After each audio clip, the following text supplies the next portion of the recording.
Bonjour à toi qui passe par là, bienvenue sur ma chaîne. Dans les topo-lectures, d'habitude, tu retrouves plusieurs genres parce que c'est ce que j'ai l'habitude de lire. J'alterne les genres, j'alterne les auteurs, autrices et voilà, j'aime vraiment aller un petit peu partout. Ici, c'est un peu plus spécial, tu l'auras vu dans le titre, mais j'avais envie de rassembler, une fois n'est pas coutume, les différentes lectures que j'ai réalisées et qui sont dans le thème de l'imaginaire. J'espère que tu vas pouvoir trouver de l'inspiration si tu aimes l'imaginaire, ou alors que tu vas être intéressé par débuter par l'un d'entre eux si tu es novice dans ce genre littéraire. Le premier dont je te parle aujourd'hui, c'est Emils, qui est un livre de fantaisie écrit par Emmanuel Chastelière. On est ici chez Folio Fantasy. C'est un auteur qui est français et il a écrit Emils, en tout cas c'est paru chez les éditions Argile en 2025. J'ai réalisé cette lecture en lecture commune avec Céline et donc c'était à nouveau un plaisir de partager cette LC avec elle, d'autant plus que ce qui était très chouette aussi, c'est que pour une fois, nous n'avons pas ponctué les différentes étapes de lecture avec des échanges, on a gardé les échanges pour la fin. Et donc c'était sympa de tout rassembler et de voir un petit peu, quand on avait terminé ce livre, ce qu'on en a pensé. Donc voilà, c'était une autre manière de faire et c'était fort agréable. Pour ce qui est de cette histoire, Emils, c'est notre héroïne, c'est la femme d'Hannibal. Donc on se trouve en 218 avant Jésus-Christ, entre Rome et Carthage, c'est ce que nous dit aussi la 4e de couverture, pour le contexte politique et géographique. On avance tout de suite, en tout cas on démarre l'histoire en suivant Emils qui fait la connaissance, qui rencontre son mari, mais qu'après on ne va plus voir du tout parce qu'Hannibal, lui, il part sur le front, il part à la guerre, et donc on n'entend presque plus parler d'Hannibal. Par contre, on va suivre Emils, puisque elle doit se rendre dans la famille de son mari, et c'est là qu'elle va devoir trouver sa place, s'épanouir, et on va voir un petit peu de quel bois elle se chauffe. C'est donc de la fantaisie, mais qui n'est pas épique. On ne va pas se retrouver dans des guerres, on ne va pas retrouver alors des complots un tout petit peu, mais de loin, parce que là où est Emils, on n'en parle pas trop. On sait que la guerre se joue, on sait qu'il y a des complots, des gens qui ne sont pas d'accord au niveau politique, mais je trouve que c'est pas le plus exploité du tout. Donc si tu n'aimes pas cet aspect, tu ne vas pas le retrouver ici. Alors par contre, si tu aimes les contextes politiques, tu ne vas pas les retrouver ici non plus, parce que Emils, c'est davantage de la fantaisie parce que c'est très fictif et parce que voilà, il y a beaucoup de choses qui sont évidemment relatées et inventées, mais c'est un destin de femme que l'on va suivre, puisque c'est tout particulièrement le destin d'Emils que l'on va suivre, et donc qui elle va rencontrer, quelles sont les relations qui vont se nouer entre elle, entre sa belle famille, d'autres personnes aussi, et cette quête de soi, on peut dire, pour essayer de voir si elle peut trouver sa place. Alors, j'aime l'écriture d'Emmanuel Chastelière, et c'est pour moi ce qui fait que c'est un récit que l'on suit, que l'on va suivre même jusqu'au bout, parce que son écriture est très fluide, on rentre très vite dans le roman, on a envie de connaître la suite, dans le sens où, même si on s'arrête quelque temps, quand on y revient, on est très vite dedans à nouveau, et donc on n'a pas vraiment envie de le lâcher, on a envie de savoir ce qui se passe, mais on n'est pas non plus pris d'une envie, c'est pas le suspense haletant, c'est pas le livre qu'on a à tout prix envie de dévorer. Et ça, c'est parce que je trouve que, en tout cas pour moi, le livre est quand même assez plat. Les actions sont assez plates. On reste dans ce destin de femme avec des actions donc dans le détail de sa vie finalement, ses habitudes et les petites personnes qu'elle rencontre, mais je trouve que c'est jamais très très palpitant non plus. Parfois ce sont des petits détails et on se dit mais quel est l'intérêt de cette action-là ou de ce rebondissement entre guillemets là ? Voilà, moi j'y ai peu vu de choses vraiment très intéressantes et qui sortaient du lot. Ce qui m'a fait dire tout au long de la lecture, c'est mais quand est-ce que ça démarre? C'était un petit peu le ressenti que j'avais. Vraiment, je préférais, c'est une amie qui m'a fait remarquer ça, mais c'est totalement ça. J'avais peut-être envie d'être un peu plus avec Hannibal qu'avec Emils, mais pas parce que je n'aime pas les destins de femmes, c'est parce qu'ici je trouvais que c'était un petit peu trop monocorde. Pareil par rapport aux personnages, je trouve qu'Emils c'est sympa, voilà, ils sont sympas, mais ils sont pas très attachants. En tout cas, moi j'avais pas beaucoup d'attachement, pas beaucoup d'intérêt pour les personnages. Je restais vraiment à distance, je les suivais, et il leur arrivait des petits trucs, mais je me sentais pas la plus concernée. Je trouvais qu'au niveau psychologique, c'était pas non plus le plus abouti, il n'y avait pas beaucoup de détails, ça restait très similaire.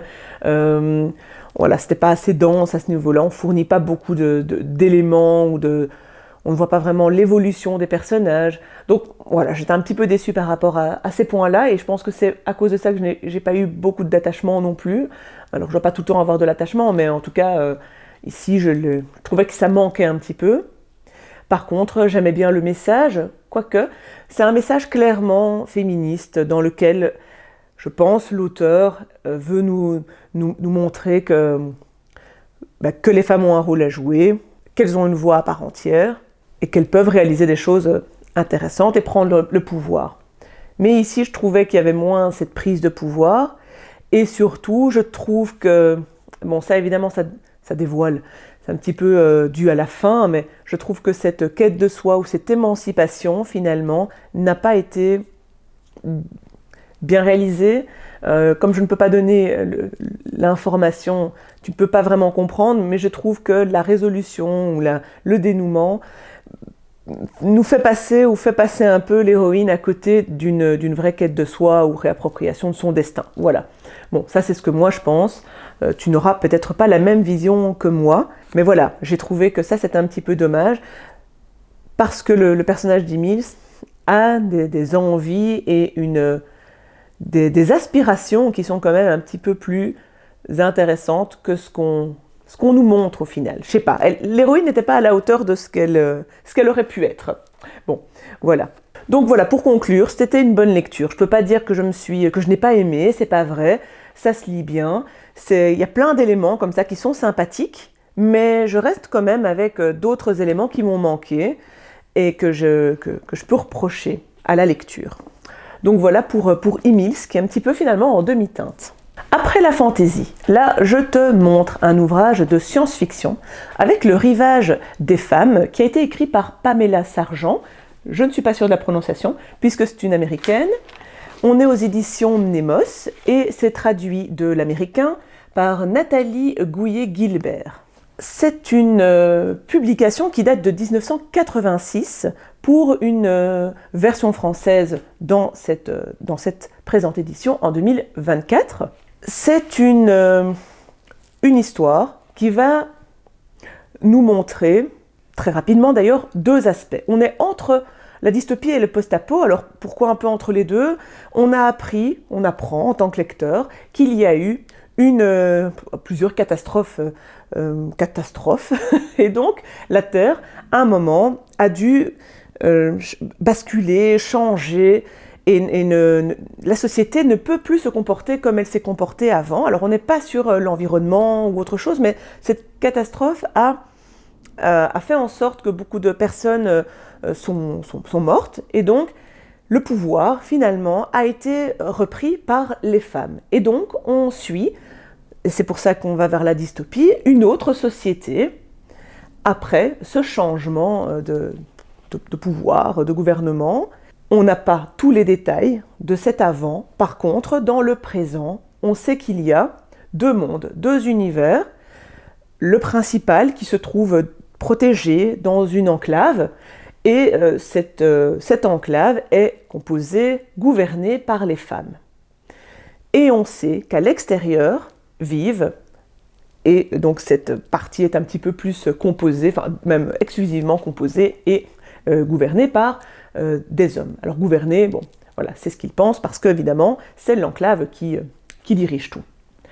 Nous, on va suivre certaines femmes qui se trouvent dans l'enclave, et évidemment, le point de connexion entre ces deux univers, c'est au moment où l'une des femmes est exilée et doit évidemment sortir de cette enclave, de cette protection, vivre sa vie, mais vivre une vie qu'elle ne connaît pas. Et donc c'est cet exil qui amène à la rencontre entre les deux univers. Et donc, évidemment, voilà, je ne te donne pas plus d'informations parce que ce qui est sympa, c'est de savoir un petit peu si elle s'en sort ou pas, ce qui se passe, et puis voilà, comment fonctionnent un peu ces deux mondes. Par rapport à ce que j'ai apprécié, c'est déjà l'approche de science-fiction qui est ici, parce que, je le rappelle, ça date de 1986. On va donc dans d'autres codes de la science-fiction, avec des héroïnes, déjà une écrivaine, mais aussi des héroïnes, et une prise de pouvoir par les femmes. Il y a aussi, pas que cette prise de pouvoir par les femmes, il y a davantage une approche humaniste, je trouve, dans le texte. Et donc ça, moi, j'ai beaucoup aimé cette approche-là, qui est donc un peu plus nuancée, un peu plus complexe, et finalement un peu plus crédible, oui, un peu plus crédible. En tout cas, elle me correspond pas mal. Ce que j'ai reproché par contre, c'est que le texte est assez long et je trouve qu'il y a pas mal de longueur.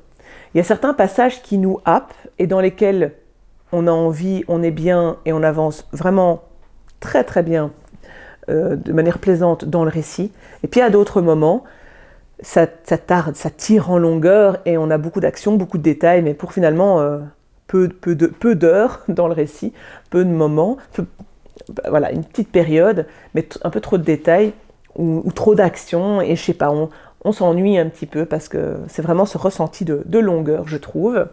Ça, c'est un petit peu dommage. Il aurait fallu, je pense, couper certaines parties parce que ça se répète. Il y a plusieurs répétitions dans les schémas. Il y a une rencontre, on a le détail de ce qui est appréhendé par les personnages avant cette rencontre, et puis la rencontre, et puis la suite des comportements et comment va se finir ou pas, ou comment va évoluer cette rencontre. Et donc, je trouve que souvent, c'est un peu trop cette même routine. Et c'est ça qui est un peu lassant, parce que ça dure longtemps. Ce que j'ai apprécié, à l'inverse, au niveau de l'écriture, c'est la narration, parce que j'ai aimé passer un peu de l'un à l'autre. Alors j'aurais voulu un petit peu plus être dans l'enclave, mais j'ai apprécié le fait d'avoir ces mouvements entre ces deux univers, et alors aussi alterner entre ce présent et un petit peu plus le passé pour un petit peu comprendre qui est chaque personnage, comment fonctionne un petit peu ce monde. Et donc ça, j'ai trouvé ça vraiment, c'est très sympa. Et j'ai bien aimé le dénouement aussi, même si on aurait pu aller un petit peu plus loin. Mais voilà, j'ai trouvé ça assez sympa. En bref, c'est une bonne lecture. C'était intéressant de découvrir cette science-fiction-là, qui, je pense, est assez originale et surtout pour l'époque, parce que je crois que c'est clairement une des précurseuses au niveau de cette science-fiction. Alors, je n'ai pas vérifié, mais c'est comme ça, en tout cas, qu'on nous la présente. Et je trouve ça pas mal. Ce que j'ai aussi apprécié, c'est le personnage finalement masculin, que j'ai trouvé très sensible et très nuancé, et très original, de par ses différentes réflexions, et puis ses différents comportements aussi, parce que je trouve qu'il va parfois à rebours de ce qu'on aurait pu penser, et donc je le trouve bien ficelé. Voilà. Je te le dis, c'est plutôt les longueurs qui m'ont un peu freiné parce que je les ai ressenties assez longtemps dans ma lecture, en tout cas assez souvent dans ma lecture. Voilà pour cette référence quand même de la science-fiction féministe, nous dit-on sur la 4e de couverture, mais effectivement, je peux comprendre pourquoi. D'ailleurs, elle a remporté le Nebula, le Locus Award, et a été finaliste du prix Hugo à cette époque-là. Voilà, donc je peux comprendre. Ensuite, on retourne dans la fantasy, mais cette fois-ci, la fantasy un peu plus steampunk. C'est les voix de l'Oporum, le premier opus, puisqu'ici, il s'agit de La Gardienne du Chardon, écrit par Lorraine Bellès. On est aux éditions Les Trois Nornes, et c'est une publication de 2020. Dans cette histoire, on se trouve à Londinium en 1887 et on va suivre plusieurs nobles à la cour de la reine Victoria. C'est Isobel que l'on va suivre un peu plus particulièrement, parce que Isobel essaye de se remettre de la mort de sa sœur, Blair. Elle veut comprendre pourquoi sa sœur est morte, et donc elle va un peu enquêter, un peu beaucoup enquêter. Il va y avoir donc l'enquête, un peu en toile de fond, le vécu, on va comprendre un petit peu ce qui se joue dans cette cour, et puis il va y avoir aussi les éléments de fantaisie, de magie que l'on va retrouver. À côté de ça, il y a aussi des éléments un peu de Dark Academia, parce qu'Isobel doit passer des examens, donc on a certains passages qu'on apprécie toujours parce qu'elle doit passer des examens, parce qu'elle est dans son école, elle doit se rendre à la bibliothèque, enfin bon bref, ce sont toujours des passages qui sont assez sympathiques. Et puis, on va aussi découvrir qu'il y a tout un contexte politique à Londinium, puisque la reine Victoria a des opposants, et on va être dans cette dualité entre un petit peu tous ceux qui sont un peu plus conservateurs, et puis d'autres qui veulent un peu plus de modernité, de changement. Voilà un petit peu tout ce que tu peux retrouver ici, dans une ambiance avec des automates et un Londres de 1887, d'où le steampunk, qui est présent, pas à outrance, mais qui est clairement présent. Ce que j'ai apprécié ici, c'est l'univers que j'ai trouvé assez creusé. Je trouve qu'il y a pas mal de détails, on arrive à bien se représenter la cour de la reine Victoria, et les différents détails qui jongent surtout le système politique. Ça, j'ai bien aimé, j'aime beaucoup retrouver ça, et j'aime quand ça c'est assez creusé, parce que l'autre partie qui est bien creusée, c'est tout ce qui comporte les complots et les intrigues. Je trouve qu'ici, ça a une bonne place, voilà, c'est assez équilibré, et donc il y a une belle part à cet aspect-là. Puis l'autre part, ce sont les différents protagonistes que l'on va suivre, et le système un peu de magie qui est en lien avec les gardiens. Voilà, j'ai trouvé ça très sympathique. Je trouve aussi que, ou en tout cas les éléments que j'ai beaucoup aimés, c'est qu'il y a certains volets, certains points historiques qui se mêlent au récit, et je trouve que ça, c'est finalement assez recherché, et j'ai bien aimé retrouver ces éléments-là, parce que voilà, on apprend des petites choses aussi, et ce n'est pas négligeable. J'ai bien aimé la construction de phrases et l'écriture, parce que elle se veut aussi descriptive, elle se veut assez recherchée. Ce ne sont pas des petites phrases efficaces et directes. Donc là, c'est un style auquel il faut accrocher. Si pas, bon, voilà, ça va être un peu difficile tout le reste de la lecture. Je ne dis pas que c'est complexe et impossible à comprendre, hein, loin de là. Mais c'est un peu plus, entre guillemets, alambiqué que d'autres ouvrages de fantaisie ou contemporains qu'on peut retrouver. Mais voilà, ça reste tout à fait accessible. Par contre, en fait, pour moi, le bémol, c'est certains comportements de certains personnages et le personnage principal. En fait, j'ai pas tant aimé, j'ai pas beaucoup apprécié Isobel.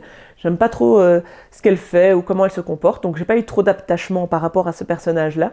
Je trouve qu'on parle énormément de sa sœur, un peu moins d'elle. Mais bon, ok, ça je peux le comprendre. Mais alors, j'ai pas aimé certaines répétitions qu'on trouve dans le récit, notamment des vomissements et des gifles qui sont donnés à tout va. Voilà, ça m'a un peu énervé parce que ça arrive assez souvent. Donc voilà, sont un peu le gros bémol, c'est finalement les personnages que j'ai moins aimés, qui ont fait que ce récit était sympa, mais j'étais pas à fond dedans avec les persos. Voilà, mais sinon, j'ai hâte de connaître la suite des aventures. C'est vraiment ça qui me tient, c'est savoir ce qui va leur arriver, comment vont évoluer ces différents personnages, ces différents complots. Et voilà, ça me tient en haleine pour la suite. Ensuite, je te montre une petite découverte délicieuse que j'ai faite il y a peu de temps. C'est Ton temps hors d'atteinte de Xia Jia aux éditions L'Asiathèque. Ce sont des nouvelles. Ici, c'est traduit du chinois par Gwenaëlle Gaffric, puisque c'est une autrice chinoise. Et Xia Jia, c'est le nom de plume de Wang Yao, qui est né en 1981. J'ai découvert cette nouvelle dans une super librairie. Je ne connaissais pas du tout ni la maison d'édition, ni l'autrice, ni le titre, ni rien du tout. Mais évidemment, quand on parle du temps, j'avoue que je ne me pose pas beaucoup plus de questions parce que la 4e de couverture ne donne pas d'infos non plus. Et j'ai voulu tout de suite tester cette nouvelle. D'ailleurs, pour la version originale, ça date de 2012 et pour la version française, ici, c'est en 2024. Cette nouvelle va mettre en scène deux protagonistes. On a un homme et une femme au rythme de vie complètement opposé. D'un côté, on a un des personnages qui avance lentement, à son rythme, et de l'autre côté, quelqu'un qui est plus que speed, et donc c'est détonnant. Chacun, dans son style, l'est à outrance, et donc le contraste entre les deux est d'autant plus important. Nous, on va apprendre à connaître chacun de ces personnages, comprendre comment il évolue dans sa vie, et puis voir quelles sont les connexions et est-ce qu'ils se connaissent, comment est-ce qu'ils se connaissent, à quel moment et comment ça va évoluer. Ce que j'ai adoré dans ce récit, c'est qu'on évolue au travers de leur vie pour avoir une réflexion qui est bien plus large, bien plus générale sur les réflexions du temps qu'on passe, du rythme de la vie et donc ces observations de l'autre. Moi, j'ai adoré ce texte pour plusieurs raisons. D'abord, j'ai adoré l'écriture, que moi j'ai trouvé très poétique. Il y a des petites incursions avec des petits poèmes, des petits passages en prose. Voici un petit passage qui illustre un peu ce que je veux dire. C'est le premier chapitre, s'appelle « L'escargot et le loriot ». Je ne t'ai jamais demandé comment tu avais découvert que tu étais différent des autres. Quoi qu'il en soit, tu as dû le savoir avant moi. Les enfants n'ont pas vraiment la notion du temps. Quand on est accroupi sous un arbre à regarder défiler des fourmis, l'après-midi file sans qu'on s'en aperçoive. Mais le soir, quand on est assis devant la télévision à attendre le début du dessin animé, on a l'impression que les quelques secondes de publicité sont interminables. Cligne des yeux, le verre tombe de la table, répandant tessons et gouttelettes comme de l'argent sur le sol. Mais tu ne le verras jamais revenir sur la table, intact et plein. Bon, voilà, ça montre pas la poésie du texte, mais je trouve que chacune des phrases est bien dosée, est bien balancée, assez jolie aussi, et avec des exemples finalement très simples, ce sont des idées assez fortes, que parfois on s'est déjà dit aussi, mais quand on le lit, on se dit, ben oui, évidemment, ça paraît limpide comme ça. L'autre élément que j'ai beaucoup aimé, c'est qu'on se base un moment sur certains aspects technologiques de science-fiction, mais dont je ne vais pas te parler parce que ça arrive vraiment pas tout de suite au niveau de la nouvelle et il faut le découvrir. Mais j'ai beaucoup aimé cet aspect-là dans le récit qui en fait un récit de science-fiction. J'ai adoré l'histoire d'amour finalement qui est là, qui n'est pas commune, qui est donc originale et que j'ai trouvée moi assez touchante et assez bouleversante même. Donc j'ai beaucoup aimé retrouver cet aspect-là dans le texte. Et j'ai trouvé que c'était très fort. J'ai adoré, moi, l'héroïne, que j'ai trouvée aussi très très sensible et très touchante. J'ai trouvé que la fin était parfaite. Voilà, le petit bémol, c'est parce que même si j'ai adoré cette histoire d'amour, à certains moments, je me suis dit, ok, si on le prend à 100% ou sans se poser de questions, c'est magnifique. Mais si on creuse un peu et qu'on essaie d'aller voir plus loin, moi, je me demandais un petit peu sur quoi c'était fondé. Voilà, c'est peut-être ce qui n'a pas fait le coup de cœur de chez le coup de cœur. Mais voilà, il me manquait peut-être cet élément-là. Mais sinon, si on fait abstraction de ça et qu'on se laisse porter par l'histoire, j'ai trouvé que c'était assez joli, même très très joli. Donc voilà, pour ce récit qui, je trouve, a tout. C'est un livre que j'ai trouvé délicieusement bien écrit, avec juste ce qu'il fallait, pas un mot de trop. Ça m'a fait très souvent partir dans les réflexions sur le temps, sur la vie, sur l'amour, sur les relations, enfin bon, sur plein de choses. Et c'est ni trop court, ni trop long. Je trouve que pour une nouvelle, il y a juste ce qu'il faut, parce qu'on se centre sur certains éléments qui ne nous font pas dévier, il n'y a pas de digression. L'autrice reste très centrée sur son thème principal, et donc on peut rester sur le format nouvelle, parce que c'est juste bien proportionné.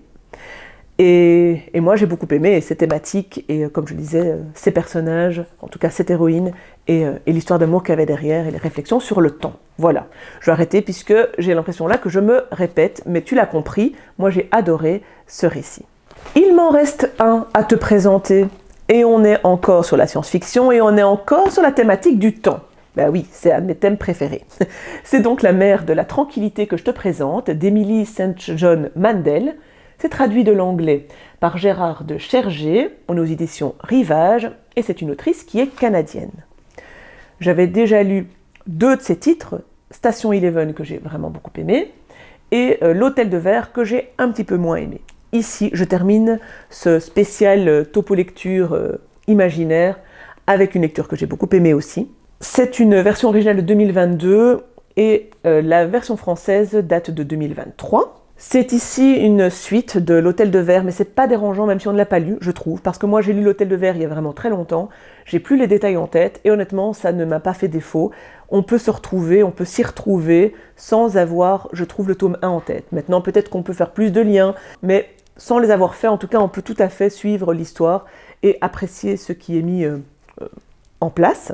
Je trouve que c'est un livre qui est difficile à résumer, parce que quand on commence, l'histoire, c'est avec un personnage, Edwin, en 1912. Il est au Canada, il est exilé, et il ne sait pas très bien ce qu'il va faire de sa vie. Et puis le lecteur part dans plein d'autres choses complètement différentes. Donc, c'est un livre dans lequel le lecteur doit se plonger.